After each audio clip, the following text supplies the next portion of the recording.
Are you driving, sir? Mr. Glenn, Rondell Glenn? Yeah, man, I'm sitting out in the sun, buddy. I'm trying to grab me something to eat. All right, don't drive in court. I'm not gonna be driving, buddy, when I'm in court, all right? Just call me. No, listen, I'm not your buddy, okay? First of all, but at the end of the day, if you're driving right now, you're not supposed to be driving, okay? Okay, but how long am I gonna be sitting here? I haven't spoke to no defense attorney. I don't know how long you're gonna be sitting there. You're waiting. If you came on time, you would have heard me. I said I'm gonna try to get you out as fast as I can. It's all good, man. Listen, it's all good. Listen, don't cut me off. Are you driving your car right now? I'm gonna park my car, but man, I can't be sitting out in the sun. You know what I'm saying? Put you out of the room. Put me out of the room. All right, guys, let's break this down. This opens with instant chaos. The judge catches Glenn apparently driving during a court session, which is already a bad look. Instead of correcting himself, Glenn doubles down with a casual, almost dismissive tone. The judge immediately establishes dominance and removes him. In less than a minute, Glenn turns a routine hearing into a credibility disaster. Yes, for driving in court. All right? Come back when you get in a safe location. Attorney Gaten Robinson on behalf of Mr. Rondell Glenn. Mr. Glenn, please state your name for the record. Mr. Rondell Glenn. Your Honor, I don't know how many tickets that was you just read off. I only have 3 on my docket. Yeah, Mr. Glenn doesn't have any respect for the court. I see he's exhibited disrespect for the court, and he's... Wait a minute, hold on, wait a minute. What you talking about? You wait a minute. You wait a minute. I'm going to the judicial tender commission. You wait a minute. I don't want you to remove yourself from my case, bro. Listen, I'm 58 there years he old. is. That's the disrespect. I don't know what it is about me and you, bro. That's the disrespect. Mr. Glenn, can you please be quiet for one? Mr. Glenn, as the attorney who's trying to help you, can you please be quiet for a moment? The first issue that you have is you should not be driving on Zoom. Park the car, please. You cannot drive on Zoom. This is the definition of distracted driving. He should not be driving at all. He's already indicated to the court that he's driving when he was driving while in court. I asked Mr. Glenn that he's driving. He said he's driving to go in to get something to eat, I believe. So now Mr. Glenn wasn't driving. Somebody was driving for me. I'm with somebody. What do you mean? What do you mean, man? I'm I'm 58 years old, bro. Look. Mr. Glenn, I'm trying to help you. Can you please just wait a minute? All these tickets from 20 years ago when it's only 3. You know what I'm saying? Sir, stop. Mr. Glenn, stop so I can help you. I'm trying my very best to help you. You got a chip on your shoulder, but it's not... Sir, give me a minute. I'm gonna try to take you in a breakout room and talk to you before you make your circumstance worse. Just be quiet until you get there, please. Now Glenn is back, but nothing improves. The judge raises concerns about his behavior and multiple tickets, and Glenn reacts emotionally instead of strategically. He interrupts, argues, and even threatens complaints mid-hearing.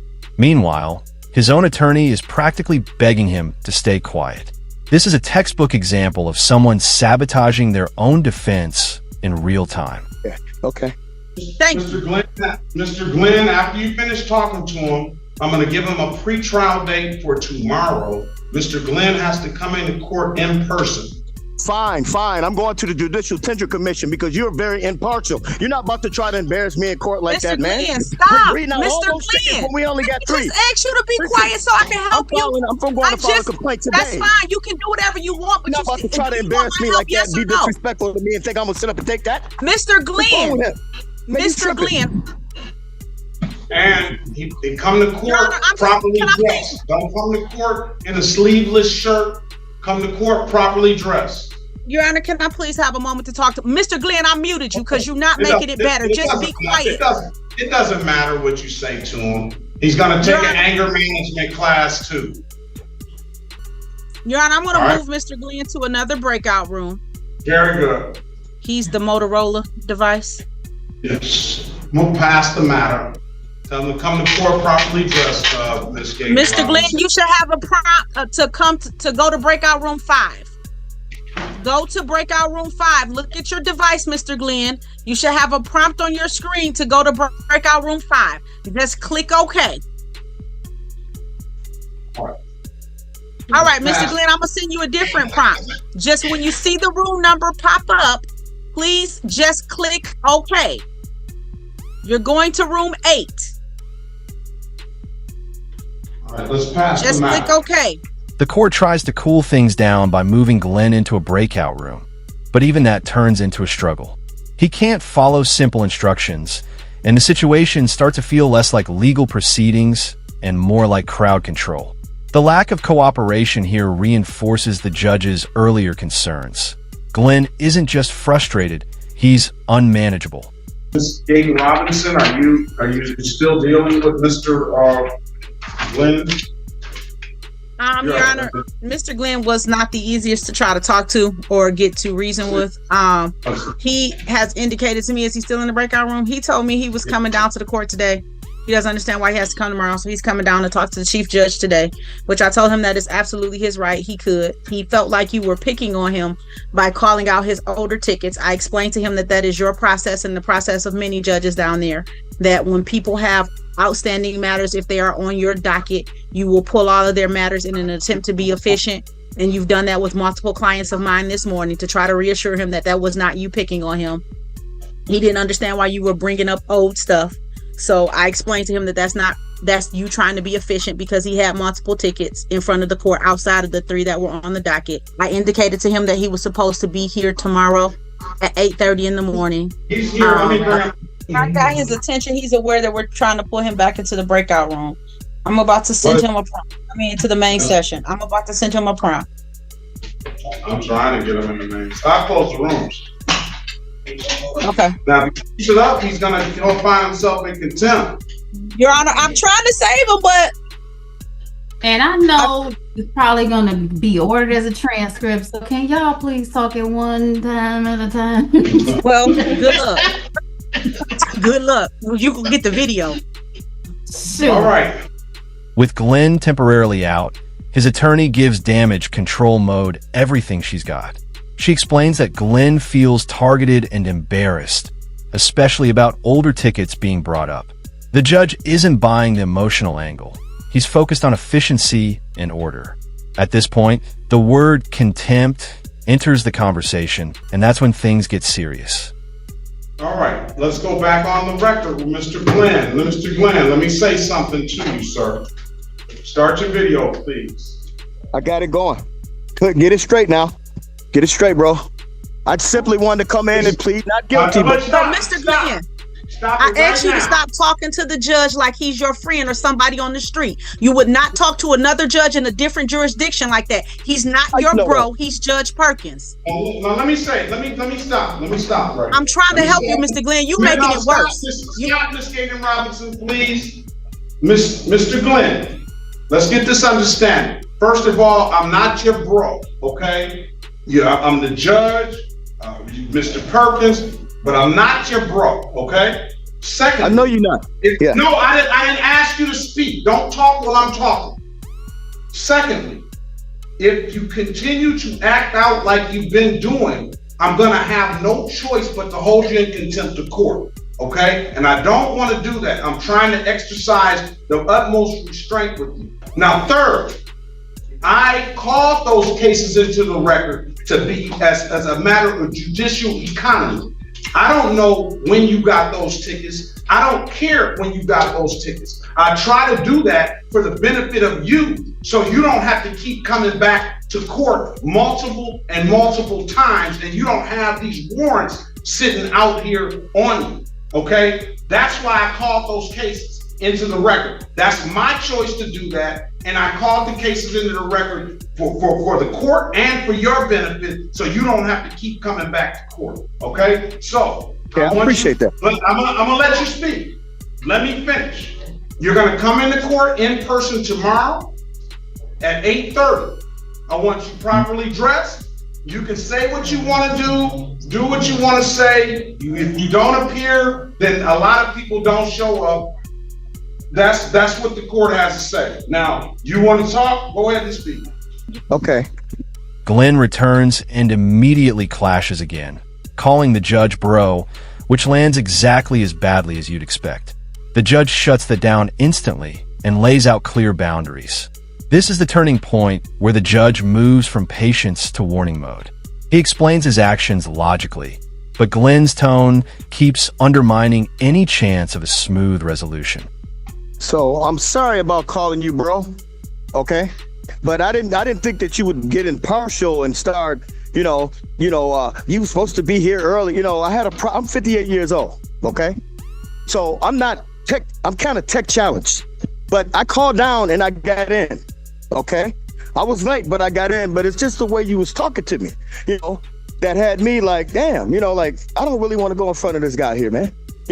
Plus I know Todd, so that's another reason why, okay? So I was just asking if you could just recruit yourself. Then I found out some other stuff that's something, that's going on. Some news is going on right now. I don't want to be a part of that. I just want to go to another courtroom. If we could do it like that, then we good. Then I don't have to go down to the Judicial Tender Commission, file a 3-page report. You know what I'm saying? Just remove me from your courtroom. That's all I'm asking you. So, Mr. Glenn. On the grounds of, maybe not because I don't think you're impartial, but... Let me finish. Let him go ahead and finish. Okay. Maybe not because I felt you were being impartial, but let's not say that. But I do know Todd personally. Been knowing Todd for a long time. So that's another issue. Not the other issue about what's going on with you now, but I'm just asking the court, please, just recruit yourself or just send me to another judge, and I appreciate it. All right, let me.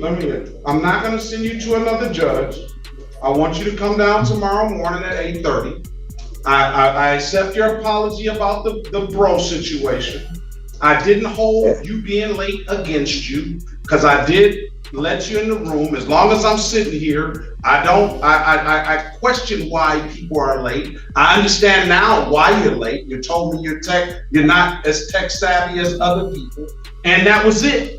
You also were driving in court. You admitted to that. You have a so let's clear that up. Listen, I have a business. It's cleared up in the court's eyes. It's all being recorded. It's on transcript. You admitted to that. Okay. So you can say whatever you want. I let you speak. And I'm speaking. I said, do not interrupt the court. All right.